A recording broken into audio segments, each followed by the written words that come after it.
Mush kunlarda toza zerikayotgan bo'lsan kerak, Yaqub. Hikoyaning kaynichi deb aram bermeding.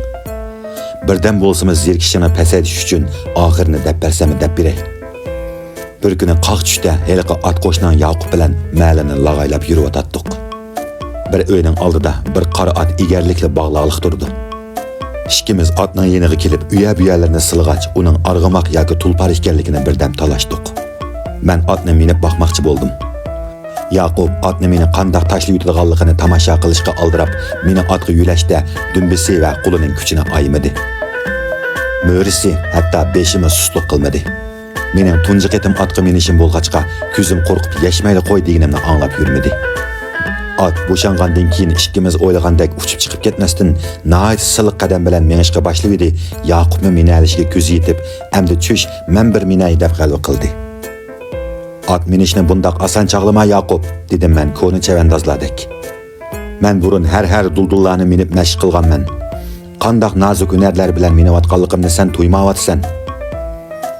Bu chog'da otning qadami sal ishtiklab, Yaqubni menishdan shapashlab yugurishga boshlagan edi.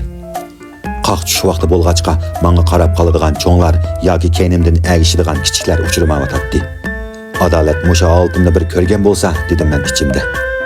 Bu mag'rurona turqum o'tgan qitimqi uning oldidagi sharmandalikni to'ldira olaydi.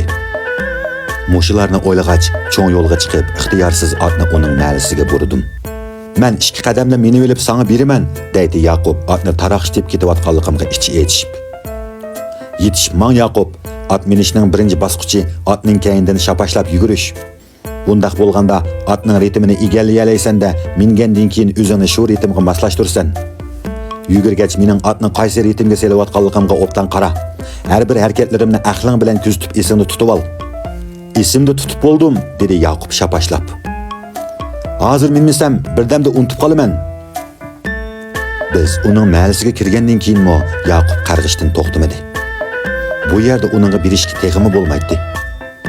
"Avu yeshil ishiklik uyni ko'rdingmi?" dedim men Yaqubga gapning rostini aytib.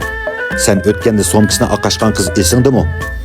U qitim u qo'lig'imning to'lg'anganligini ko'rgan edi. Bu qitim mening otni qandoq to'lg'ab o'ynatganligimni ko'rib qo'ysin. U qitim uning somkasi bo'ynimga esilgan edi. Bu qitim otning bo'yniga uzam esilib, oldi putini ko'tartib kishnatkuziman. Otchig'im tutsa, uni otga yulib elib oqitishim mumkin. Şuna Yaqub ya avucetki chiqib menga madad ber, ya mavucetki chiqib menga olqish yangrat. Qisqasi, endi to'la qarg'ish qilib salobatimga ta'sir yetkazma." Yaqub men qilmoqchi bo'lgan karomatlarni tomosha qilishning o'zi ot mingandimi qiziq bo'lganligini dansigandan keyin qayta ot miniman deb turib olmadi. Aksicha, mening o'yinni ishtigirak ko'rsatishim uchun kuch chiqarishga hozirlandi. Mushtab o'zimning bir chavandozlarga o'xshab qolganimda gap yo'q, Yaqub. Agar qo'limda nayzidek bir narsa bo'lib ketgan bo'lsa, "Avu tonorda yulaklik bir ko'say turdi, shuni nayzi qilamsan ya?" Yaqub shundoq degunicha yugurib tonorga chiqib ko'sayni oldi. "Ko'zlaringga barkallah Yaqub, yana qarab baqa, qarg'a yarg'idek bir narsalar bo'lsa qilib qolmasin." "Qalqon" deb varqiradi Yaqub tonorning og'ziga yeb qo'ygan eski tuvoqni elib. "Hammani olib kel", dedim men. "Birdan turib xo'sh yaxshi qo'yib qo'yarmiz." U tuvoqni o'zi elib ko'sayni menga sundi. Yana bir narsa esiga kelgandek tonorga yugurdi. "Mavuni nimishqa yepinchi qilmaysan?" dedi u tonorning ustidagi bir eski palasni elib. "Nimishqa qilmoqdakman, bo'lsa o'zangima birini top. Yepinchilik chavandozning xizmatkoriningmi keynida lapildab turadigan yepinchisi bo'lmay qolmaydi." U atrofga qaradi-da, tomdagi qo'ziqqa esilgan oq-qora bir narsalarni oldi. Eqi ayollar tonor beshida kiyib olgan bir ko'ni shamolliq palto. Qarisi tonorga kirganda beshni chigib olgan qalin bir yog'liq edi.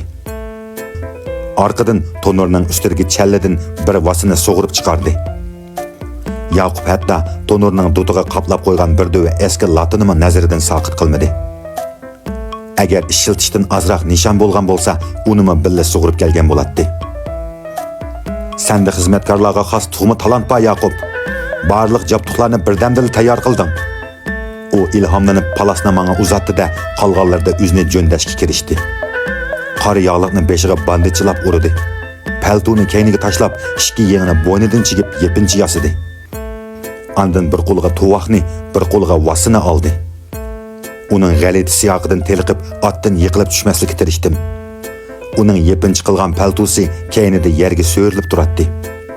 Beshiga ortgan yog'liqning sangilgan ikki jikini inkidan chigib olgan bo'lib, yiroqdan ko'rgan odamlar uning odamzod ekanligidan gumonlanadi. Menmi u bergan palasni dumbamga ortib, Kusayni nayzchilab tutdim. U chiqqicha birdam elishamdiq Yaqub. Kusiyimni chatirag'anga selib yulib elib boqaymi? Burnini kesib to'qimga ko'mtirman dedi Yaqubni jangga tayyor qiyofatda. U yepincham lapildamay qolmasin degandek yugurib taxlab degandek elishayotdi. Yili otning o'ng tarafidan chiqib saklab turib Kusayga qilich ursa, yili so'l tarafimga o'tib qalqinni silkib tan-tan qiladi. Beshimga bir dobulga kamdak turdi Yaqub, dedim men mushundaq birdam o'ynab zerikkandan keyin. Unimi topaman dedi Yaqub men uchun boshqa turib. Baya men degan karomatlarni dobulg'iliq ko'rsatishning texmi qiziq bo'lganligi uningmi kallasidan o'tgan edi. Qara, avu tashdekchi, quruqlarma bor ekan. U ko'rsatgan tarafdagi uylarning oldida kichik-kichik sayliklar bo'lib, cho'risida onda-munda tashdek gullar turadi. Arisidan beshinga loyiq keldiganlarini tepib akilishga ko'zim yetidi, dedi Yaqub tuvoq vasillarini tashlab.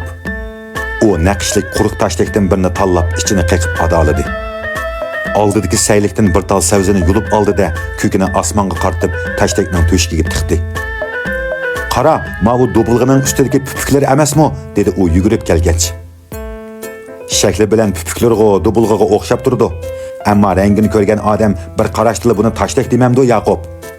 U birdam o'ylangandan keyin qo'limdagi Kusayni oldi-da, uning qarisi bilan tashdekni bo'yashga kirishdi. Qari otliq chavandozning dobulg'isimi qari bo'lsa yarisha, dedi u o'zining aqlidan o'zi huzurlanib. Aqlinga barkalla Yaqub, uning ustiga Kusayim bilanmi toza parkalgidek. Qara, avu Axlixonda bir seriq ish yuriydi-ku.